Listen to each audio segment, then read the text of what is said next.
తొర్రూరు మున్సిపాలిటీలో ఇంటింటి ప్రచారాన్ని నిర్వహిస్తున్నారు కాంగ్రెస్ పార్టీ రాష్ట్ర ఉపాధ్యక్షురాలు.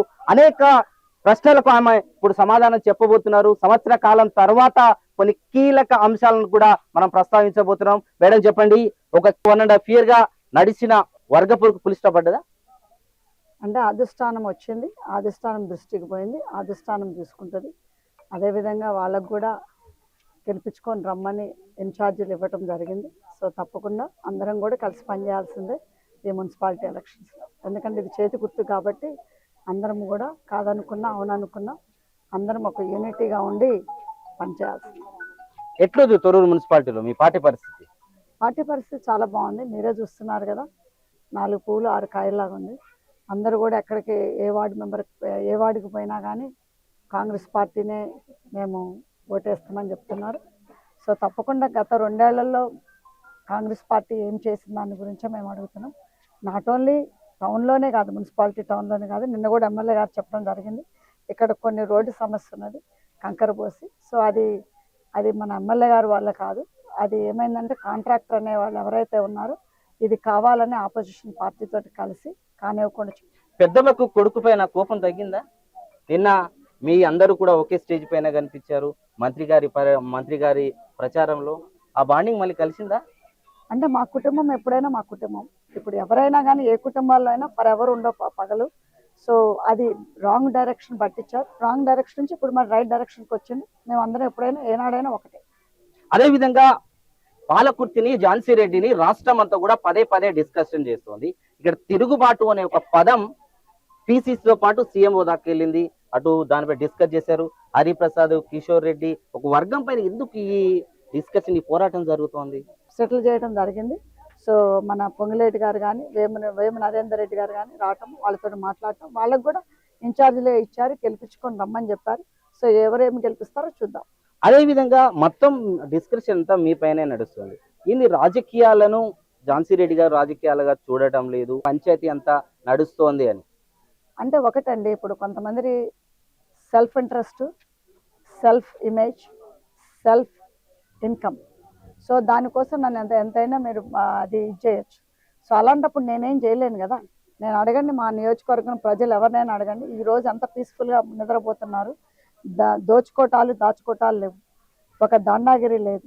ఏ బిజినెస్ వాళ్ళని మీరు మా మున్సిపాలిటీలు ఇప్పుడు మీరు తిరుగుతున్నారు కదా, మున్సిపాలిటీ ప్రతి ఒక్క బిజినెస్ ఓనర్స్ని అడగండి, వాళ్ళకి ఆనాడు ఎట్లా ఉంది, ఈనాడు ఎట్లా ఉంది, వసూళ్ళు మామూళ్ళు ఏమీ లేవు ఇక్కడ.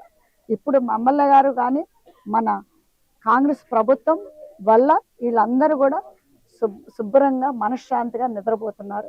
వాళ్ళకి ఎవరు ఒక కబ్జా చేస్తారని లేదు, దండాగిరి చేస్తారని లేదు, మామూళ్ళకి వస్తారు వసూళ్ళకి వస్తారని లేదు. సో అలాంటి ఇంటెన్షను, అలాంటి అట్మాస్ఫియర్ క్రియేట్ చేసిన ప్రభుత్వం ప్లస్ మా ఎమ్మెల్యే గారు చేస్తున్నారు. మాజీ మంత్రి దయాకర్ రావు ఇప్పటికే ఒక ఆరోపణ చేస్తున్నాడు, నేను తెచ్చిన నిధులను మాత్రమే వాళ్ళు ముందుకు తీసుకెళ్ళలేకపోతున్నారు, ఈ 15 కోట్లు ఏదైతే మంత్రి వచ్చిన నిధులు అసలుకే రావు అనే ప్రచారం చేస్తున్నారు. దమ్ము ధైర్యం ఉంటే జీవో తీసుకొచ్చింది చూపిమనండి.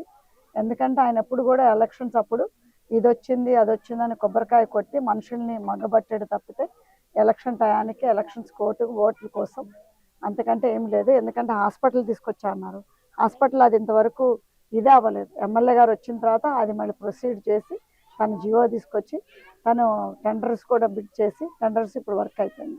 100 కోట్ల రూపాయల నిధులు తొర్రూరు మున్సిపాలిటీకి సంబంధించి మీ వల్లనే డైవర్ట్ అయినాయి, నేను తీసుకొచ్చిన వాళ్ళని వాళ్ళు ముందుకు సాగించలేకపోయారు అనే విషయాన్ని ప్రస్తావిస్తున్నాడు ఆయన. అంటే ఇప్పుడు వర్క్స్ అనేది ఏంటి, ఎవరో ఒకరు మీరు చెప్పొచ్చు, నేను చెప్పొచ్చు, ఇది వచ్చింది అది వచ్చిందని, బట్ పేపర్ మీద రావాలి, డబ్బు పూర్వకంగా రావాలి కదా.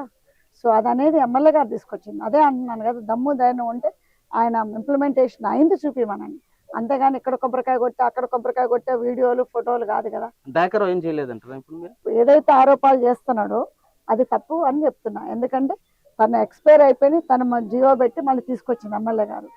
సో ప్లస్ ఇప్పుడు మన ట్యాంక్ బండ్ ఏదైతే ఇప్పుడు డెవలప్మెంట్ అవుతుందో, ట్యాంక్ బండ్ ఆయన ట్యాంక్ బండ్ అన్నాడు కానీ అది పిల్లర్స్ లేపు ఊకున్నారు. సో ఇప్పుడు ట్యాంక్ బండ్ అనేది ఎక్కడ ఉన్నది, పిల్లర్స్ ఎక్కడ ఉన్నది అనేది మీకు తెలుస్తూనే ఉంది కదా. సో ఇది అనేది ఇప్పుడు ఇరిగేషన్ డిపార్ట్మెంట్కి రోడ్డు డిపార్ట్మెంట్కి సంబంధించిన వర్క్, అది ఇద్దరితోటి మాట్లాడి తను తీసుకొచ్చిన వర్క్ ఎమ్మెల్యే గారు. సో అంతేగాని తను కొబ్బరికాయ కొట్టినంత మాత్రాన్ని నేను తీసుకొచ్చా, ఎమ్మెల్యే గారు ఏం తీసుకురాలేదని అంటాం కాదు. తొర్రూరులో అక్కడక్కడ రోడ్లకు సంబంధించి ప్రధాన సమస్యగా కనిపిస్తుంది డ్రైనేజ్ సమస్య కనిపిస్తుంది. వీటిలకు ఎలాంటి హామీ ఇస్తున్నారు? చాలా చోట్ల ఇంకా రోడ్ల పైన కంకర తేలుతున్నాయి. కాంట్రాక్టర్ వైఫల్యమా, వర్క్లను ముందుకు తీసుకెళ్ళకపోవడమా, ఏంది అసలు? ఇప్పుడు టౌన్లో మీరు అన్నట్టుగా రోడ్ వైడనింగ్, కాలువలు, సైడ్ కాలువలు ఆయన 10 ఏళ్ల నుంచి చేయలేని పని ఎమ్మెల్యే గారు గెలిచినమ్మటే అది స్టార్ట్ చేసింది. ఎందుకు? ఆయన ఓట్ల కోసం, ఎక్కడ ఓట్లు దెబ్బతింటే కానీ ఆయన చేయలేదు. 10 ఏళ్ల వరకు కూడా బిజినెస్ వాళ్ళని ఇబ్బంది పెట్టి బిజినెస్ వాళ్ళకి నష్టం జరిగింది. అదే ఎమ్మెల్యే గారు వచ్చిన తర్వాత ఎమ్మటే అది స్టార్ట్ చేశారు. అది ఇంకా కాలువలు ఇంకా పూర్తి అవ్వలేదు. ఎందుకంటే కొన్ని ఏరియాలో స్థలాలు అంటే మన ఆక్యుపై చేసే ఉన్నాయి, కొన్ని అంటే కొనుగోళ్ళు ఉన్నాయి. సో ఇది మాత్రం తప్పకుండా అధికారులు చేస్తున్నారు. సో అదే విధంగా ఇది తప్పకుండా ఫినిష్ అవుతాయి. మీరు చూసారు అంతవరకు వైడనింగ్ అయినాయి అనేది. సో ఇంకా వైడనింగ్ అవ్వాలి కాబట్టి అది అక్కడ కొన్ని ఎందుకంటే ఆగిపోయినాయి, కొన్ని మన ల్యాండ్లు కొనుగోళ్ళు ఉన్నాయి కాబట్టి దానివల్ల తొర్రూరులో డబుల్ బెడ్రూమ్ ఇల్లు చాలా కూడా అట్లనే ఉన్నాయి. అదే విధంగా మా దృష్టికి ఒకటి వచ్చింది, కాంట్రాక్టర్ కేవలం పనులు పూర్తి చేయకుండానే సర్టిఫికేట్ తీసుకున్నాడు. ఆ పనులను మొన్నటి ఆ పర్యటనలో మంత్రి గారు కూడా సీరియస్ అయ్యారు. ఎప్పుడు వీటిని కంప్లీట్ చేపించి హ్యాండ్ ఓవర్ చేపిస్తారు, లేకుంటే కాంట్రాక్ట్ పైన ఏమైనా చర్యలు తీసుకుంటారు? ఇది తప్పకుండా అండి. మీరు అందరూ చూసారు డబుల్ బెడ్రూమ్స్ నాట్ ఓన్లీ తోరూరులోనే కాదు, వేరే మండలాల్లో కూడా అన్ఫినిష్డ్ వర్క్ ఉంది. ఆల్రెడీ అది సీలింగ్ కూడా కలాప్స్ అవుతుంది. అంటే ఇది ఎవరు పరిణామా? ఇది మన కాంగ్రెస్ ప్రభుత్వంలో కట్టినవి కాదు కదా, గత ప్రభుత్వంలో కట్టినవి. ప్రభుత్వంలో కట్టినప్పుడు వాళ్ళు ఎన్నుకున్న కాంట్రాక్ట్స్ ఎలాంటి క్వాలిటీ వర్క్ చేశారో మీరు అందరూ కూడా రేపు మీడియా వాళ్ళందరినీ కూడా ఇన్వైట్ చేసి మీరు చూడండి ఎలాంటి వర్క్ చేయించారో, ఎలాంటి కాంట్రాక్టర్ని వాళ్ళు అంటే షేర్ కోసం వాళ్ళని అంత క్వాలిటీ ఆఫ్ వర్క్. అంటే ఇప్పుడు ఏదైనా కానీ వాళ్ళు డబ్బు తక్కువ పెట్టకూడదు, క్వాలిటీ తక్కువ ఉంటుంది డెఫినెట్గా. సో వీళ్ళు ఇంకొకరితో షేర్ చేయాలంటే వాళ్ళు ఎక్కడో ఒక దగ్గర కట్ చేయాలని అంటే ఇప్పుడు ఇక్కడ క్వాలిటీ దగ్గర కట్ చేశారు. సో ఇవన్నీ కూడా తప్పకుండా మొన్న పొంగులేటి గారు వచ్చి అది ఇన్స్పెక్షన్ చేయడం జరిగింది. అదేవిధంగా అధికారులను కూడా పిలవడం జరిగింది, కాంట్రాక్టర్లు కూడా రావడం జరిగింది. తప్పకుండా ఇది మళ్ళీ కోడ్ అయిపోయిన తర్వాత ఇది మళ్ళీ కంటిన్యూ చేపించి మరి అది వేరే కాంట్రాక్టర్లను తీసుకొస్తారా, అది పొంగులేటి గారు ఇంకా పరిశీలిస్తున్నారు. దాని గురించి ఇదంతా అయిన తర్వాత తప్పకుండా డబుల్ బెడ్రూమ్లు కూడా డిస్ట్రిబ్యూషన్ జరుగుతుంది. నేను తొర్రూరు మున్సిపాలిటీని మొత్తం పర్యటిస్తున్నప్పుడు బుడగ జంగాలకు సంబంధించి ఇంకా వాళ్ళు డేరాలోనే జీవిస్తున్నారు. ఆధార్ కార్డు ఉంది, 20 సార్లు ఓట్లు వేసాం అయ్యా, కనీసం మీరు చేసే ఇంటర్వ్యూలో మా విషయాన్ని కూడా దృష్టికి తీసుకెళ్ళండి అని వాళ్ళు వేడుకున్నారు. వాళ్ళ సమస్య వాళ్ళకి ఏమైనా శాశ్వత పరిష్కారం చూపించే ప్రయత్నం చేస్తారు తప్పకుండా. ఎందుకంటే ఇళ్ల స్థలం ఉన్న వాళ్ళకి తప్పకుండా ఇందిరమ్మ ఇల్లు ఇవ్వడం జరుగుతుంది. ఇప్పుడు ఆల్రెడీ ఒక ఫస్ట్ విడత అయిపోయింది. ఇప్పుడు ఏప్రిల్లో సెకండ్ విడత వస్తుందని నేను చెప్పడమే కాదు, ఎమ్మెల్యే గారు చెప్పడమే కాదు, స్వయంగా నిన్న మంత్రి శ్రీనివాసరెడ్డి గారే చెప్పడం జరిగింది. సో మరి ల్యాండ్ లేని వాళ్ళకి అంటే స్థలం లేని వాళ్ళకి డబుల్ బెడ్రూమ్ తప్పకుండా ఇవ్వడం జరుగుతుంది క్వాలిఫికేషన్స్ బట్టి. గత ప్రభుత్వంలో డబుల్ బెడ్రూమ్స్ అన్ని స్టార్ట్ చేశారు. ఎవరికి ఇచ్చారు చెప్పండి? వాళ్ళకి ఇచ్చుకున్నారు. ఎవరు? కాంగ్రెస్ పార్టీ మన బీఆర్ఎస్ పార్టీలో ఉన్నోళ్ళకి. అదైనా నాయకులు అవసరం లేని వాళ్ళు కూడా తీసుకొని ఇక్కడ రెంట్కి ఇచ్చుకొని వేరే ఇళ్లలో వాళ్ళ సొంత ఇళ్లలో ఉంటున్నారు.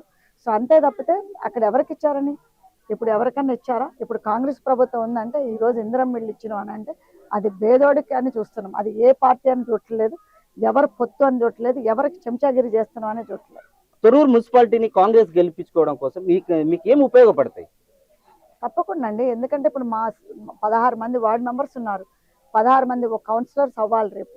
సో అలాంటప్పుడు మన ప్రభుత్వం అధికారంలో ఉంది కాబట్టి, అధికారంలో ఉన్న ప్రభుత్వం ఇప్పుడు మీరు లాస్ట్ టైమే చూసారు. ఇప్పుడు కాంగ్రెస్ తరఫున కౌన్సిలర్స్ గెలిస్తే ఏం అభివృద్ధి అయింది ఆ వార్డ్స్లో? అవ్వలేదు. ఎందుకంటే కాంగ్రెస్ పార్టీ అధికారంలో లేదు కాబట్టి. ఇప్పుడు అధికారంలో ఉంది కాబట్టి ఇప్పుడు మా కౌన్సిలర్ని గెలిపించుకుంటే వాళ్ళకి అభివృద్ధి అవుతుంది తప్పకుండా. కాంగ్రెస్కే ఎందుకు ఓట్లు వేయాలి అంటే ఏం చెప్తారు? తప్పకుండా అండి. కాంగ్రెస్ పార్టీ అధికారంలో ఉంది, మరి అభివృద్ధి చెందాలి. మరి అదే విధంగా మనకి ఇందిరమ్మ ఇళ్ళు వచ్చినాయి, మరి రేపు డబుల్ బెడ్రూమ్స్ కూడా రాబోతున్నాయి. మరి అదే విధంగా మనకి ఎక్కడికి పోయినా మహిళలకి ఫ్రీ బస్ ఉన్నది. మరి అదే విధంగా 5 లక్షల నుంచి ఆరోగ్యశ్రీ 10 లక్షలకు వచ్చింది. మరి అదే విధంగా ఈరోజు మనకి ప్రతి ఒక్క సన్నబియ్యం పండించిన రైతుకు కూడా 500 బోనస్ ఇవ్వటం జరుగుతుంది. మరి రుణమాఫీ 2 లక్షలకు అయింది. మరి అదేవిధంగా ఈరోజు గత ప్రభుత్వంలో ఇంటికొక ఉద్యోగం అన్నోళ్ళు మన ప్రభుత్వం వచ్చిన 2 ఏళ్లలో కేవలం 2 ఏళ్లలోనే 60,000 ఉద్యోగాలు ఇవ్వటం జరిగింది మన కాంగ్రెస్ పార్టీ. సో ఇదే విధంగా కాంగ్రెస్ పార్టీ గెలిపించుకుంటే రేపు మీకు వార్డుల్లో అభివృద్ధి జరుగుతుంది. ఎప్పుడు కూడా మీ ఎమ్మెల్యే గారికి మీకు నిన్ననే చెప్పారు, ఎమ్మెల్యే గారు చెప్పారు నేను అభివృద్ధి చేస్తాను, మీకు ఏది కావాలని నేను చూసుకుంటాను. మరి నిన్న పొంగులేటి గారే చెప్పారు, నేను దత్తత తీసుకున్న ఈ మున్సిపాలిటీని తప్పకుండా నేను ఏదన్నా చేపిస్తానని. సో ఎంత హామీలు వచ్చినప్పుడు అభివృద్ధి ఎందుకు ఉండదు అంటున్నారు? ఎందుకంటే ఇప్పుడు ఎమ్మెల్యే గారి దగ్గర నుంచి అభివృద్ధి అవుతుంది, మన పొంగులేటి గారి దగ్గర నుంచి మన ఇన్ఛార్జ్ మినిస్టర్ గారు చేస్తారు. సో ఎందుకంటే ఇప్పుడు తన దత్తత తీసుకున్నప్పుడు తనకు కూడా ఒక ప్రెస్టీజియస్ కదా. సో తప్పకుండా వేస్తారు. మీరు అందరూ కూడా నేను కోరుకునేది ఏంటంటే తప్పకుండా మా కాంగ్రెస్ అభివృద్ధిని 16 మంది వార్డుగా కౌన్సిలర్గా నిలబడ్డారు, వాళ్ళందరినీ గెలిపించుకోవాలి. తప్పకుండా ఏదున్నా కానీ నేను కానీ ఎమ్మెల్యే గారు కానీ అదేవిధంగా మీరు గెలిపించుకున్న కౌన్సిలర్స్ కానీ మీ అందరికి సేవ చేస్తానని కోరుకుంటున్నాను. Thank you. Thank you. Torrur municipality గెలిపే లక్ష్యంగా యూనిటీగా అందరం కూడా పనిచేస్తున్నామని కాంగ్రెస్ పార్టీ రాష్ట్ర ఉపాధ్యక్షులు ఝాన్సీ రెడ్డి గారు